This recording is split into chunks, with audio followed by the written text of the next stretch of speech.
కట్టమన్నాడు. మళ్ళా ప్రశ్నకు వచ్చేద్దాం జవాబు. ఎందుకు దేవుడు మందిరాన్ని కట్టమన్నాడు, ఎందుకు అందులో మీరు ప్రవేశించి ఆరాధన చేయమన్నారు అని మనం తెలుసు కొన్ని విషయాలు. కానీ ఎందుకు దేవుడు ప్రశ్న వేస్తున్నాడు, దేవుడే జవాబు చెప్తున్నాడు. మొదటిలో మనం చూస్తే పాత నిబంధన గ్రంథంలో చూస్తే హనోకు దేవునితో నడిచాను. మందిరం ఉందన్నప్పుడు మందిరం ఉందా? దేవునితో నడిచి వెళ్ళిపోయాను, దేవునితో కొనిపోండి వెళ్ళిపోయాడు మనం చదువుతాం. ఇంకొకరు కూడా ఉన్నారు, ఎవరు తెలుసా? నోవాహు కాలంలో, ఆ కాలంలో నిందారహితుడై ఒక నీతిపరుడిగా మంచి వ్యక్తిగా ఉన్నటువంటి నోవాహు దేవునితో నడిచాను. దేవునితో నడిచాను. దేవునితో నడవడం ఏంటి? ఏదో పక్క నిలబడి పోవడగలం అనుకుంటున్నారా? ఏంటి నడవడం అంటే? దేవుడి యొక్క నడవడికి ఎలా ఉంటుందో, దేవుని యొక్క ఉద్దేశము, ఆలోచనలు, తలంపులు ఎలా ఉంటాయో ఆ రీతిగా మానవుడు ఉండాలి. దేవుడు ఏది చెబుతున్నాడో, ఏమి చెప్పి చేయమంటున్నాడో, మీరు నన్ను పోలి ఉన్నారు కాబట్టి నన్ను చూసి నడుచుకుని అని దేవుడు చెప్పిన మనుష్యులకి, వ్యక్తులకి ఆ రీతిగా నడిచిన వారికి ఇప్పుడు అంటున్నాడు. మాట్లాడి తెలుసా? హనోకు దేవునితో నడిచాను, నోవాహు దేవునితో నడిచి వెళ్ళాను. ఇలా క్రమేపీ చూసుకుంటుంటే దేవుడు నేను ఇశ్రాయేలు ప్రజలు, అంటే నా ప్రజల మధ్య నేను నివాసం చేస్తాను అంటున్నాడు. తర్వాత మనుషులేమో దేవుడితో నడుస్తున్నారు, ప్రార్థన నిబంధన. మరలా నిర్గమకాండానికి వచ్చినప్పటికీ దేవుడు ఏమంటున్నాడంటే, ఇదిగో నా ప్రజల మధ్య నేను నివాసం చేస్తాను అంటున్నాడు. ఎంత మంచి ధన్యత! నివాసం. నివాసం అంటే మనం ఒక గృహంలో ఉన్నామనుకో, ఒక ఇంట్లో ఉన్నామనుకో, నివాసం. ఇప్పుడు దేవుడు ఏమంటున్నాడంటే, నా ప్రజల మధ్య నేను వారితో నివాసం చేస్తాను అన్నాడు. ఓకే, ఇంతవరకు చాలా బాగుంది. ఇప్పటివరకు మాటలు చాలా బాగుంది ఈ మాట. కానీ పాపికి పరిశుద్ధుడికి పోతే ఏంటి? దేవుడు ఎవరు? దేవుడు ఎవరు? దేవుడు పరిశుద్ధుడు, మానవుడు పాపి. మరి ఇద్దరి మధ్య సాంగత్యం ఎలా ఉంటుంది? ఎలా నివాసం చేస్తాడు దేవుడు? చేయడు కదా. అందుకే దుష్టుల ఆలోచన చొప్పున నడవక, పాపుల మార్గం నిలవక, అపహాసులు కూర్చుని చూడక ఉండవద్దు అంటాడు కీర్తన, మొదటి కీర్తన. అందుకే ఇక్కడ చెప్పబడిన మాట ఏంటంటే, పాపికి పరిశుద్ధునికి నివాసం కుదురుతుందా? కుదురుతుందా? ఒక మంచి వ్యక్తి, ఒక చెడు వ్యక్తి పక్క పక్కన ఉంటే ఎలాగ వారి మధ్య సాంగత్యం ఉంటుంది? ఒక మంచి వ్యక్తి ఏం మాట్లాడతాడు, ఒక చెడు వ్యక్తి ఏం మాట్లాడతాడు? ఇద్దరికి కుదురుతుందా పొత్తు? ఇద్దరికి సహవాసం కలిగి ఉంటారు? ఇద్దరు ఉండరు.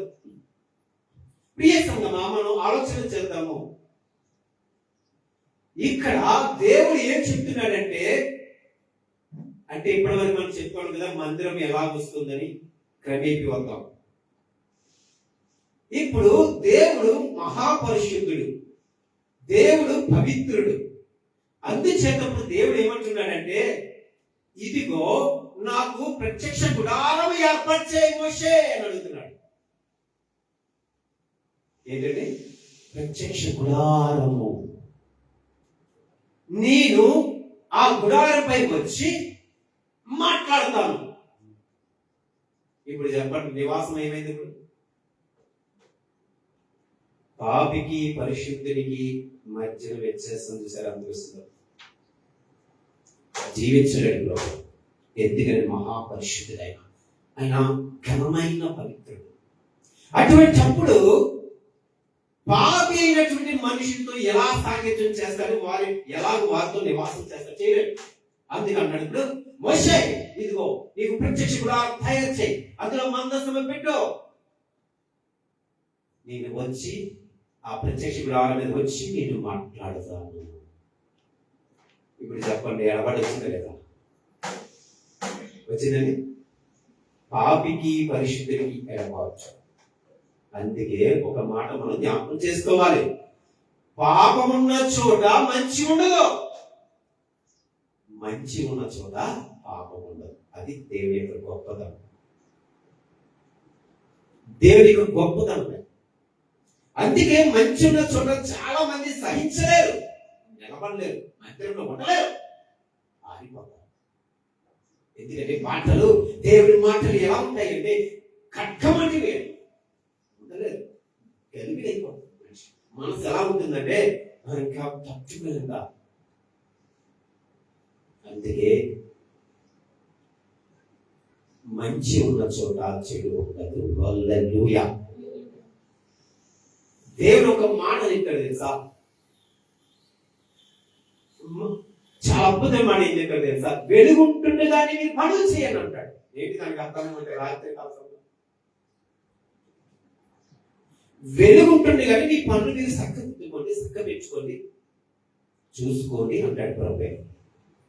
రాత్రి కాలంలో మీరు ఏమి చేయలేరు. ఏం చేస్తామండి? ఏం చేస్తామండి? సెల్ ఫోన్ చూస్తారా? ఏం చేస్తారు? నిద్రపోతాం. ఇప్పుడు ఎవరు నిద్రపోవట్లేదండి. 3 అయిపోతుంది, 4 అయిపోతుంది, సెల్ ఫోన్. పనికిరాని సెల్ ఫోన్లు వచ్చింది కదా, మనిషిని పదం తీసేస్తుంది. అమాయకులా కూర్చుంటారు, ఏం తెలియనట్టు, చూడలేనట్టు, సెల్ ఫోన్ అంటే ఏంటో తెలియనట్టు అమాయకులుగా చూస్తారు. ప్రియనేస్తమా సంగమా, ఇక్కడ చెప్పబడుతున్న మాట ఏంటంటే తెలుసా, మీరు పగలు వెలుగుంటుండే కానీ మీ పనులు చేసుకోండి అంటే ఏంటో తెలుసా, నేనున్నంత కాలం మీరు సరి చేసుకోండి మీ జీవితాల్లో. చీకటి అంటే ఏంటంటే పాతాళానికి వెళ్ళిపోతారు మీరు. నేను చెప్తున్న మాటలు వినండి, నా బోధ అంగీకరించండి, నా ఉపదేశము హృదయపూర్వకంగా అంగీకరించండి. అది దీనికి అర్థం. ఏం చేస్తారు? ఇంకా చీకటి అంటే ఏంటి? ఏం చేస్తారు? పాతాళంలో ఉంటారు. అందుకే దేవుడు సమీపంగా ఉంటుండగానే, ఆయన మీకు దగ్గరగా ఉంటుండగానే, నీకు వాక్యము నీ దగ్గరకు వస్తుంది. నువ్వు ఎన్నో మాటలు వింటున్నావు, ప్రతి వారం వింటున్నావు, ప్రతి రోజు వింటున్నావు, ఫ్రైడే వింటున్నావు, సాటర్డే వింటున్నావు, ఇలాగే ఎన్నో మాటలు దేవుని వాక్యము వింటున్నావు. ఆయన సమీపంగా నీ దగ్గరకు వస్తున్నాడు. ఒకవేళ నువ్వు వద్దరికి నువ్వు ధృవీకరిస్తే జాగ్రత్త. అందుకంటాడు, ఈ లోకానికి నేను వెలుగు, ఈ లోకానికి నేను వెలుగు. ఇక్కడ చెప్పబడిన మాట ఏంటంటే, మనలో చదవాక్యంలోకి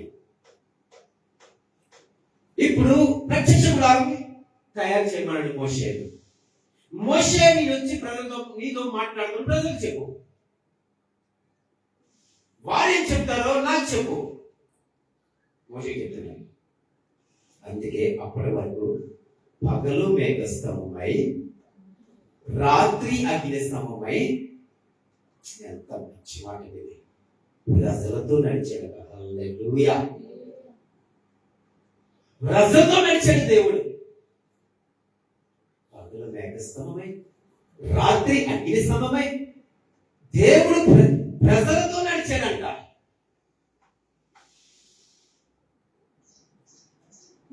మరి మన పరిస్థితి ఏంటి? వచ్చేద్దాం చివరి మాటలు మనకు అర్థమైపోతుంది. ఓకే, ఇప్పుడు ఇక్కడ ప్రారంభం అయిపోయింది మందిరము. నాకు ప్రత్యక్ష గుడారం కట్టించి మోషే, ఇదిగో ఆ ప్రత్యక్ష గుడారంపై పగలు మేఘ స్తంభం అక్కడ ఉంటాను, రాత్రి అగ్ని స్తంభం ఆ ప్రత్యక్ష గుడారంపై ఉంటాను నేను. ఎంత మాట, ఎంత మంచి మాట దేవుడి పైకి మాట. అంటే మనం అర్థం చేసుకుందాం, ఒక మనిషిని దేవుడు ఎలా కాపాడుకుంటూ వస్తున్నాడు.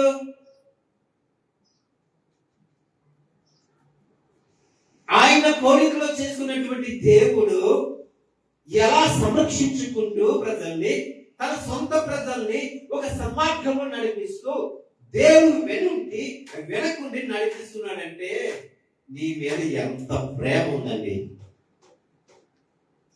ఆయన అంత ప్రేమ ఉంది కాబట్టి నిన్ను వదులుకోడు. నువ్వు ఎక్కడికైనా రెక్కలు పట్టుకుని లాక్కొస్తాడు దేవుడు. ఎందుకంటే నువ్వు ఇష్టం కాబట్టి, నీ వచ్చే ప్రేమ కాబట్టి. ఇక్కడ మందిరం ఏర్పాటైంది. ఆ మందిరంలో ప్రత్యక్షమై దేవుడు మోషేతో మాట్లాడుతున్నాడు. ప్రజలకు ఏం అవసరము మాట్లాడుతున్నాడు. సరే, ఇది అలా కొనసాగుతుంది. ఇప్పుడు ఎక్కడికి వచ్చింది తెలుసా? ఏలీ యాజకుడు అంటే ఒక పాస్టర్, యాజకుడు ఏలీ తన కుమారులు చేసిన తప్పు కారణంగా బాగా విన్నాం. ఎప్పుడైతే తన కుమారులు అంటే యాజకులైనటువంటి కుమారులు హోప్ని ఫినెహాస్ ఎప్పుడైతే తప్పు చేశారో, ఎప్పుడైతే వారు పొరపాటు చేశారో, ఆ మందసాన్ని ఎవరు తీసుకెళ్ళిపోయారు తెలుసా? ఫిలిష్తీయులు తీసుకెళ్ళిపోయారు. ఒక మందిరంలో ఉన్నటువంటి మందసాన్ని ఫిలిష్తీయులు తీసుకొని వెళ్ళిపోయారు. ఇప్పుడు దేవుని ప్రసన్నత వెళ్ళిపోయింది. ఎక్కడి నుంచి వెళ్ళిపోయింది? దేవుని మందిరం నుండి దేవుని ప్రత్యక్షత, అంటే ఇంకా చెప్పాలంటే దేవుని యొక్క ప్రసన్నత వెళ్ళిపోయింది. దానికి కారణం ఎవరంటారు? ఏలీ కుమారులు ఇప్పుడు వెళ్ళిపోయారు. ఇప్పుడు మరలా ఎప్పుడు తెలుసా మందిరం కట్టబడిందో?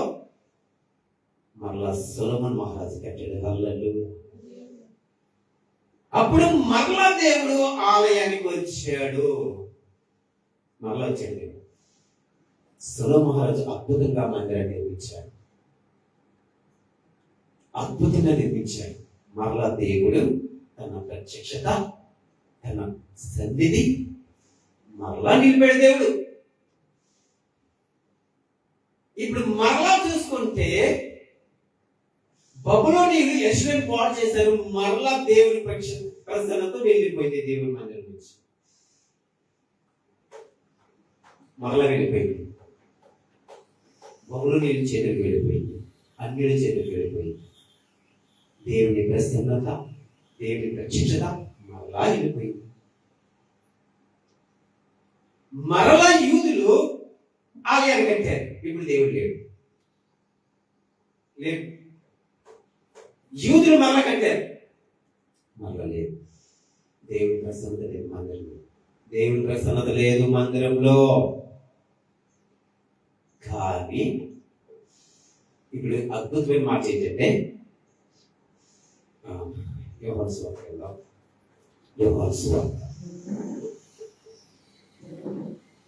సువార్త మొదటి అధ్యాయము. దయచేసి అందరూ బైబిల్ తెరవాలని మనవి. ప్రతి ఒక్కరిగా 14వ వచనం.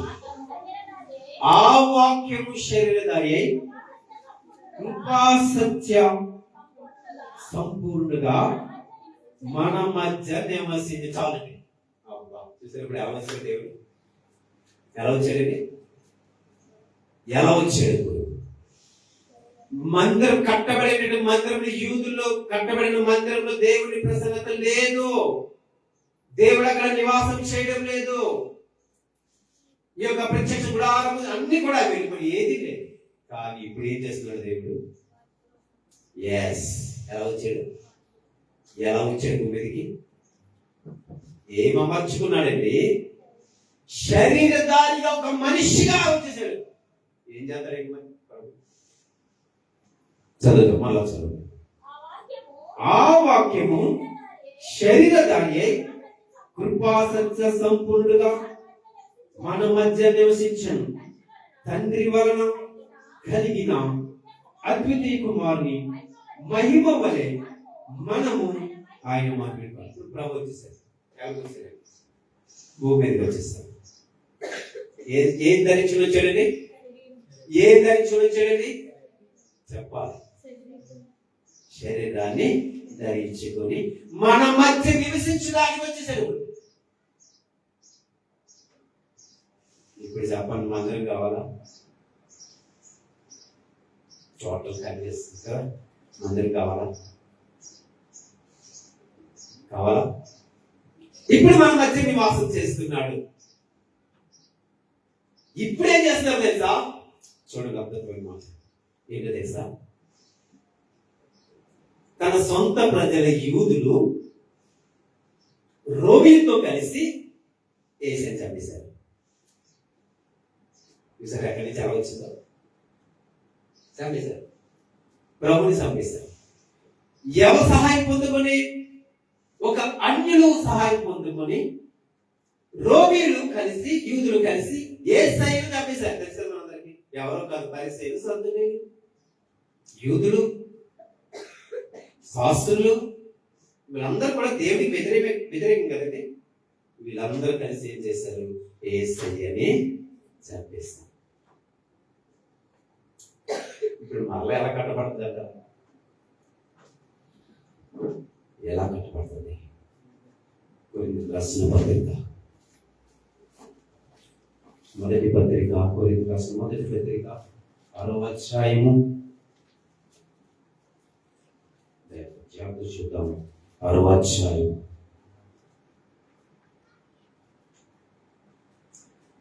19-20 వచనం చూద్దాం. మీ దేహము దేవుని వలన మీకు అనుగ్రహింపబడి మీలో ఉన్న పరిశుద్ధాత్మకు ఆలయమై ఉన్నదని మీరెరుగా. ఇప్పుడు చెప్పండి, ఇప్పుడు మీరెవరు చెప్పాలి? మీరెవరు? ఇప్పుడు వచ్చేస్తున్నాము, చివరికి వచ్చేస్తున్నాం, అసలైన మాటలకు వచ్చేస్తాం. మీరు ఎవరు? ఇప్పుడు చదవండి, అందరూ చదువుతాం. మీ దేహము దేవుని వలన మీకు అనుగ్రహింపబడి మీలోనున్న పరిశుద్ధాత్మకు ఆలయమై ఉన్నదని మీరెరుగా. మీరు మీ సొత్తు కాదు, విలువ పెట్టి కొనబడిన వారు కనుక మీ దేవునితో దేవుని మహిమపరచుడి. ఇప్పుడు చెప్పండి, మీ దేవుని దేవుని ఆలయము. మంచి మాట చెప్తాను, జాగ్రత్తగా మళ్ళా వద్దాం. మీ దేహము అందరూ చెప్పాలి, మీ దేహము దేవుని ఆలయము. ఇప్పుడు చెప్పండి, దేవుడు మీలో నివసించాలని మీరు ఎలా ఉండాలి? ఎలా ఉండాలి? పరిశుద్ధంగా ఉండాలి కదా. పరిశుద్ధంగా ఉండాలి, పవిత్రంగా ఉండాలి, కలంకం లేని వారుగా ఉండాలి, హృదయ శుద్ధి గల వారిగా ఉండాలి, మంచి మనసు కలిగిన వారు ఉండాలి, ప్రేమించే వారిగా ఉండాలి, సహోదరుల్ని ప్రేమించే వారిగా ఉండాలి. అలా ఉంటే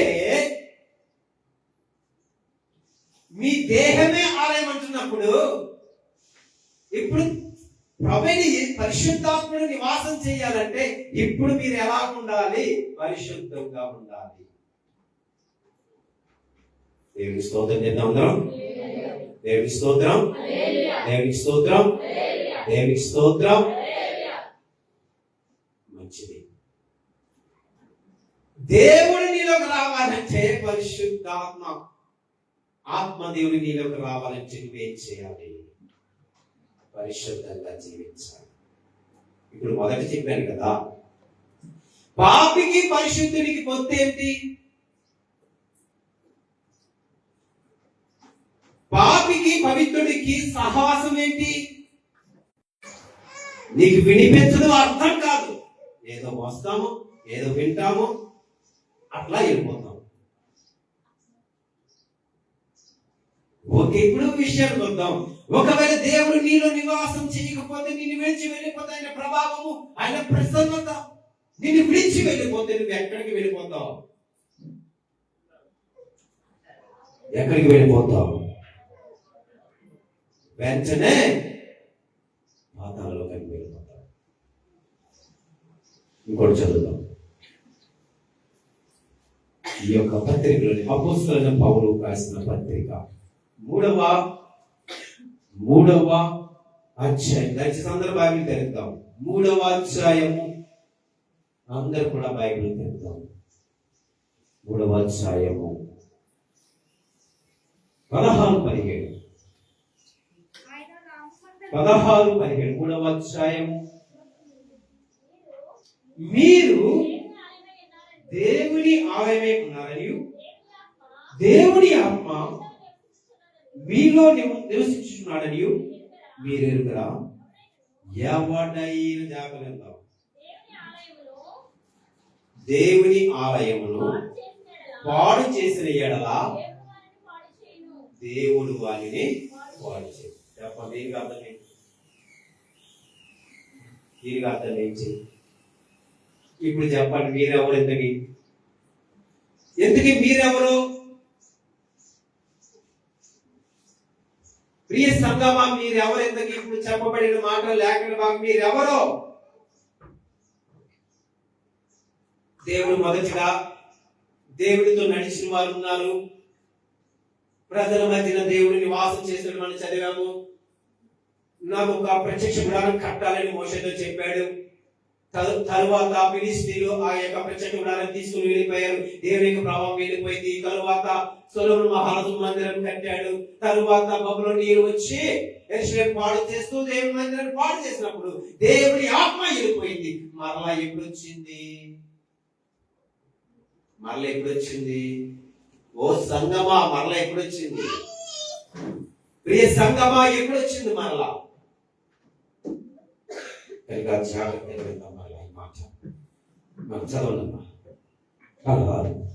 మీరు దేవుని ఆలయమై ఉన్నారని చాలు.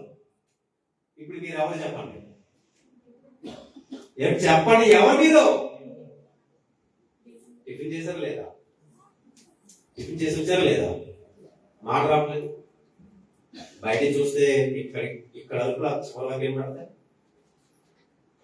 మాట రావట్లేదు. టిఫిన్ చేయలేదా? భయం వేస్తుందా? అయితే వాకింగ్ వింటుంటే భయం వేస్తుందా? ఇప్పుడు మీరు ఎవరు? మీరెవరండి? నిజం చెప్పలేకపోతున్నారు కదా. ఎవరు మీరు? ఇప్పుడు చదివారు కదా, 1 కొరింథీ పత్రిక 3వ అధ్యాయం 16వ వచనము చదివారు కదా. ఎవరు మీరు? ఏంటి చెప్పింది మీకు అర్థమవుతుందా లేదా? మీకు వినబడుతుందా లేదా? చెవిగల వారు వినును గాక, చెవులు ఉన్న వారు వినును గాక. ఇప్పుడు చెప్పండి, మీరెవరు? దేవుని ఆలయమే ఉన్నారని మీకు తెలియదా? ఇప్పుడు చెప్పండి, మీరు దేవుని ఆలయమేనా? అందుకే సంఘానికి మూలమై ఎవరు తెలుసా? క్రీస్తు. దీనికి పునాది చేసింది ఎవరో తెలుసా? ప్రవక్తలు, అపోస్తులు. దీని మీద కట్టబడిన మనము దేవుని ఆలయమై ఉన్నాం.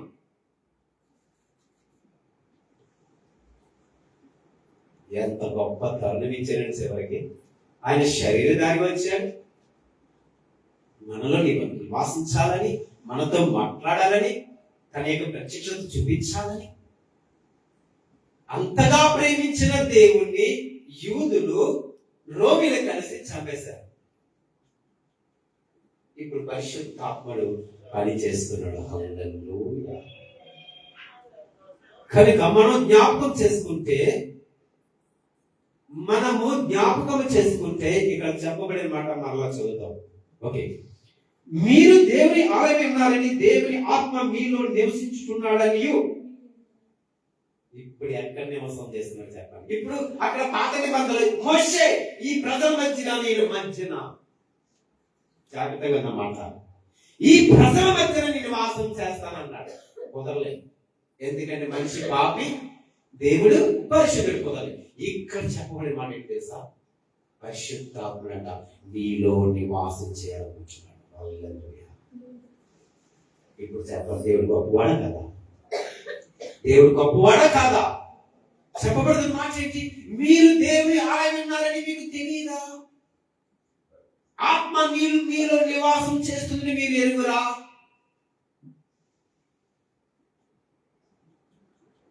చెప్పండి. మీ దేహం ఏంటండి? దేవుని మందిరం అండి, దేవుని ఆలయం. ఏమనుకుంటున్నారు?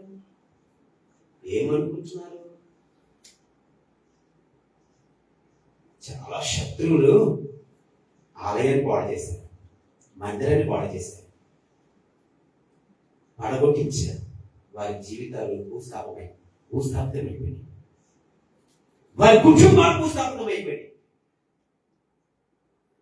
ఎవరు? అన్యులు.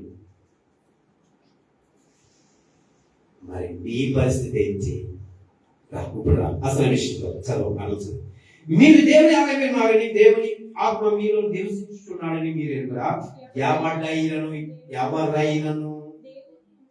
దేవుని ఆలయమును పాడు చేసిన ఎడల దేవుడు వాడిని మీరు అంటారు కదా, నా స్నేహితుల వల్ల పాడైపోయాను, వారి వల్ల పాడైపోయాను, మా పక్క వారి వల్ల పాడైపోయాను, వారి వల్ల ఇలా తయారయ్యాను అంటారంట. దీన్ని ఎవరెళ్ళమన్నారు అక్కడికి?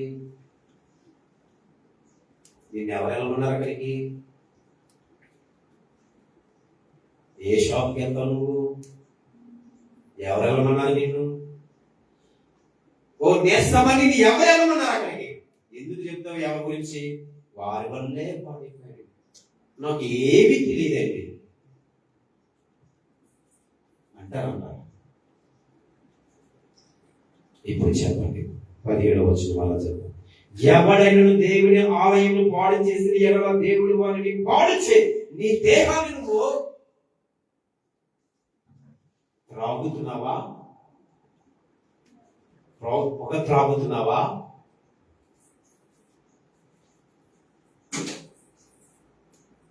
అసలు విషయం పోతున్నాను. ఈ యొక్క చివరి మార్చాలి. నీ దేహంతో ఏం చేస్తున్నావు? ఏం పాడు చేసుకుంటున్నావు? దేవుడు అడుగుతాడు, నీకు బుద్ధి ఉందా అని అడుగుతున్నాడు. నీకు బుద్ధి ఉందా?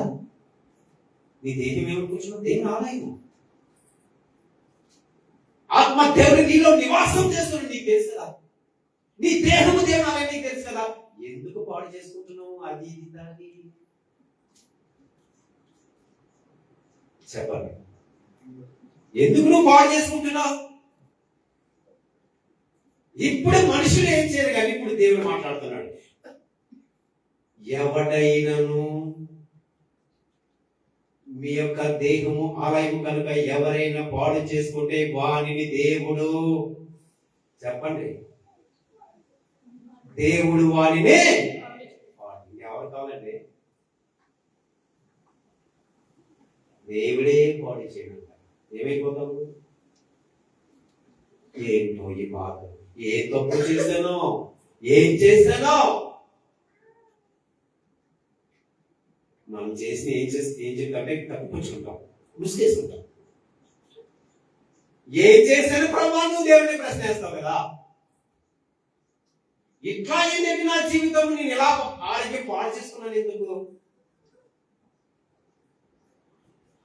నిజమే, మనం పాడు చేసుకుంటుంటాయి, దేవుడి మహిమపరచడానికి ఉంటాయి. హల్లెలూయా.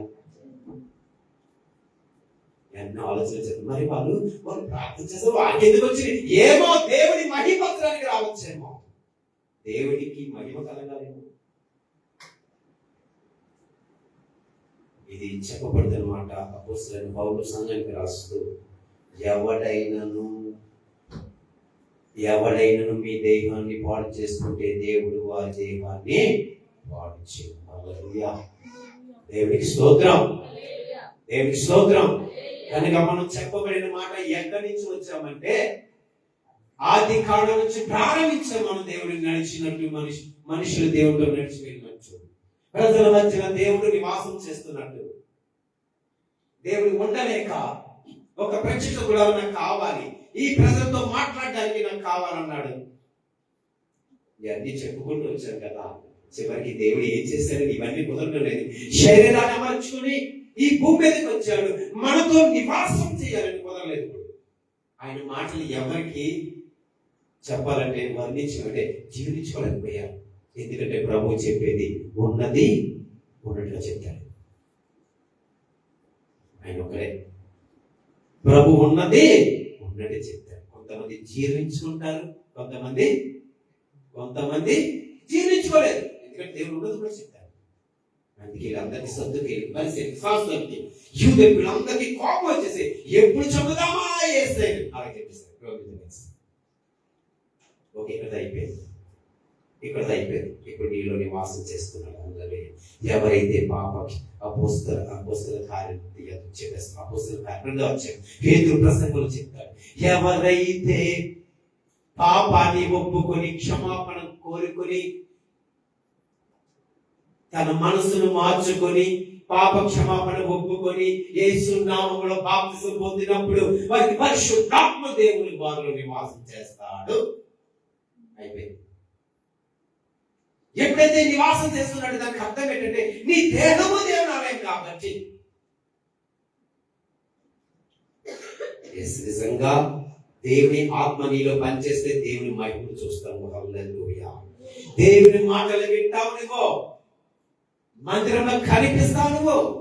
మనమందరం ఒక సంఘము, కట్టబడిన సంఘము. మనం ఈ యొక్క పునాది వేసిన వారు ఎవరంటే అపోస్తులైన పౌలు, అపోస్తులు, ప్రవక్తలు పునాది వేశారు. ఇది దీనికి మూలన ఎవరంటే యేసుక్రీస్తే. కనుక ప్రియ సంఘమా, దేవుడికి అంత ఆదేశం ఇచ్చాడు, దేవుడికి అంత ధన్యత ఇచ్చాడు. ఎందుకు నువ్వు పోగొట్టుకుంటున్నావు? ఎందుకు నీవు వెనకడుగు వేస్తున్నావు?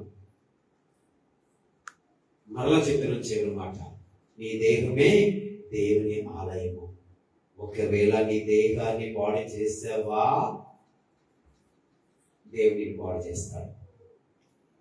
మనకి ఆ పరిస్థితి వద్దు, అటువంటి స్థితి మనకు వద్దు. దేవునికి లోపడిపోతాం, దేవునికి సాగిపడిపోతాం, దేవునికి ప్రార్థన చేద్దాం, పూర్తిగా దేవుని మీద ఆధారపడతాం, పరిపూర్ణంగా దేవుని వైపు చూద్దాం, నిరీక్షణ కలిగి యేసు వైపు చూద్దాం, విశ్వాసం కలిగి ప్రభువుని అడుగుదాం. దేవా, నిజమే తండ్రి, నా దేహమే దేవుని ఆలయము. నిజమే తండ్రి, ఒప్పుకుంటున్నాను. నాలో మీ పరిశుద్ధాత్మ పని చేస్తుంది, నాలో నివాసం చేస్తుంది. నేను అంత ధన్యుడి ప్రభా అని దేవునికి వందనాలు చెప్పు, దేవునికి కృతజ్ఞతలు చెప్పు. దేవుడు ఖచ్చితంగా నీ ప్రార్థన ఆలకిస్తాడు, ఖచ్చితంగా నీ విన్నపం ఆలకిస్తాడు. కనుక నువ్వెవరు దేవుని ఆలయమే ఉన్నాం. కనుక జాగ్రత్తగా ఉందాం, జాగ్రత్తగా జీవిద్దాం, దేవుని మాటలు విందాం, వాటి ప్రకారం మనము ముందుకు సాగుతాం. పరిశుద్ధాత్మ ఈ మాటలు దీవించి ఆశీర్వదించును గాక. చిన్న ప్రార్థన.